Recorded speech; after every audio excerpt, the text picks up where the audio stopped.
Now on Good Morning El Paso. Another night of violence here in Charlotte, North Carolina, as once again protesters clashed with police, some even looting local businesses. I'm Maggie Rulli, and we'll have more from Charlotte coming up. The person who intentionally kills a child through murder should face the ultimate punishment. Plus, we hear from the governor of New Mexico who put baby Brianna's mother behind bars. She speaks out after the release of Stephanie Lopez. And new this morning, the El Paso Independent School District looking for more parents to get involved in their children's school. We'll have the details coming up in a live report. Live, where news comes first. From the Mesilla Valley and Las Cruces to El Paso and the borderland.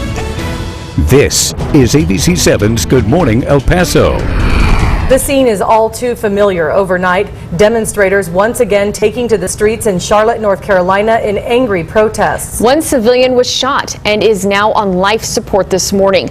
We have the latest from Charlotte coming up, but first we want to say very good morning to you, El Paso, Las Cruces, and Juarez. I'm Stephanie Valle. And I'm Floren. Good morning, everyone. Happy first day of fall to you. Autumn is here. Yes, and our temperatures unfortunately did not get the memo, Nicole. Oh, they didn't, but they will this weekend, so there's some sign of relief in sight, but not till the weekend. It will be another hot day today, but we're off to a nice start. El Paso and Las Cruces temperatures are currently in the 70s, and around the 9 o'clock hour, a little warmer, 75 in El Paso.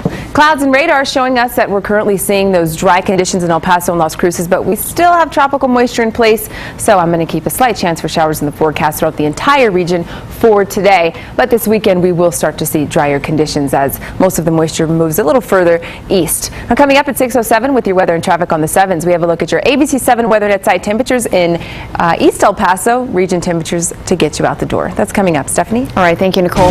At 6:02, we begin with the breaking news out of Charlotte, North Carolina overnight, where we saw a second night of violent protests in the wake of the fatal police shooting of Keith Lamont Scott, a black man shot by a black police officer. ABC's Maggie Rulli has the latest.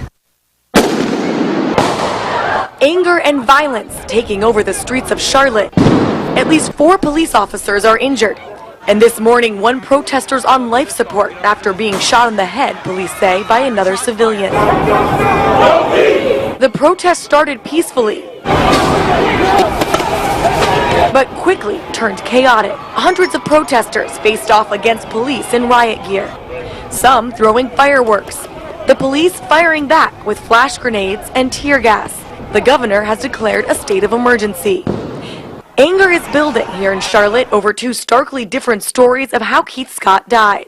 The police say they confronted Scott inside an apartment complex and were forced to shoot. Mr. Scott exited his vehicle armed with a handgun as the officers continued to yell at him to drop it. Police say a gun was recovered. His family says that's not true and claim it wasn't a gun, it was a book. Pow, pow, pow, pow. That's it. He had no gun. Now a neighbor who says she was there also says there was no gun. Book that fell off his lap. He didn't get out waving no gun. He didn't have a gun in his hand. He didn't get out like this.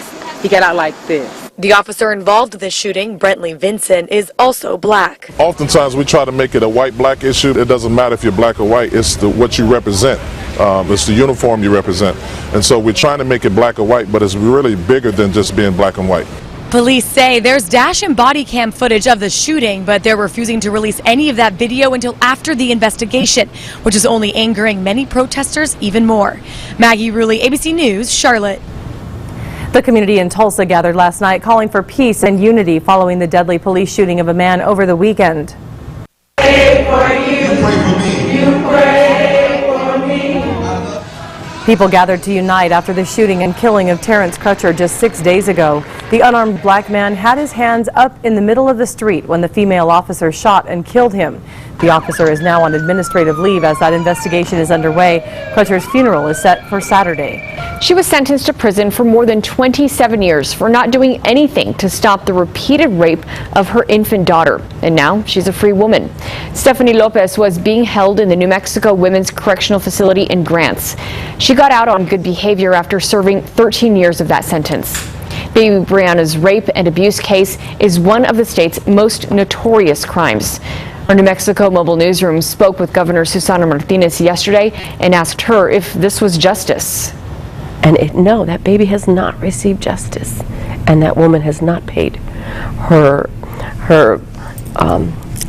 has not paid the sentence that is deserved by doing what she did to this itty-bitty little girl. Lopez will spend the next 2 years on parole, reportedly here in El Paso.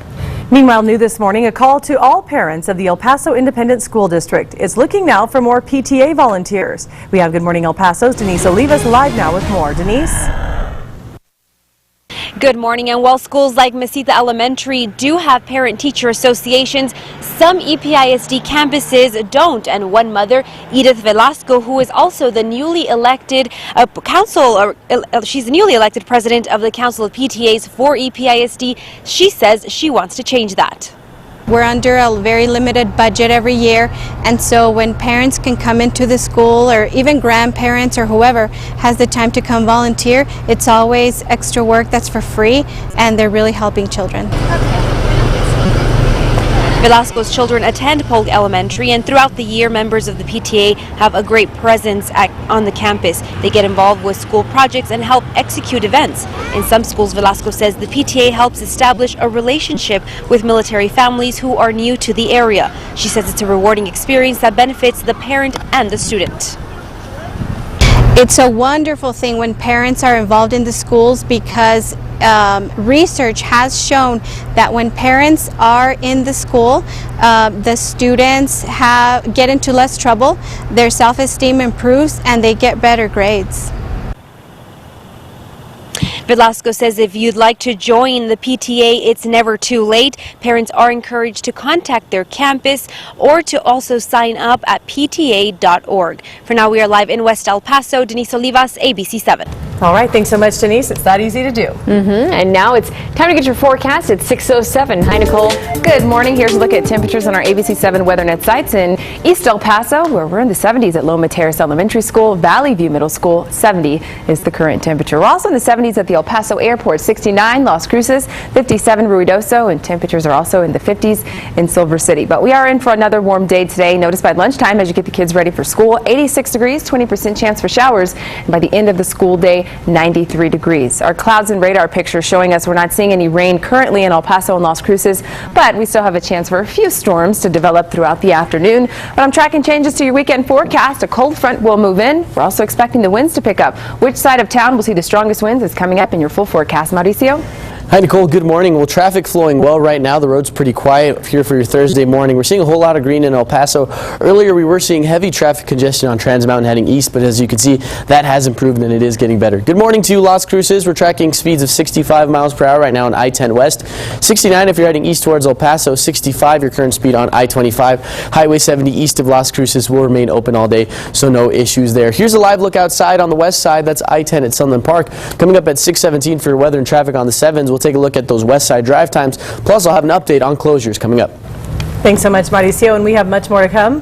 Tension across the country is high on the issue of police force. And back here in the borderland, a similar case is brought to light after an officer is reinstated following the shooting death of an inmate.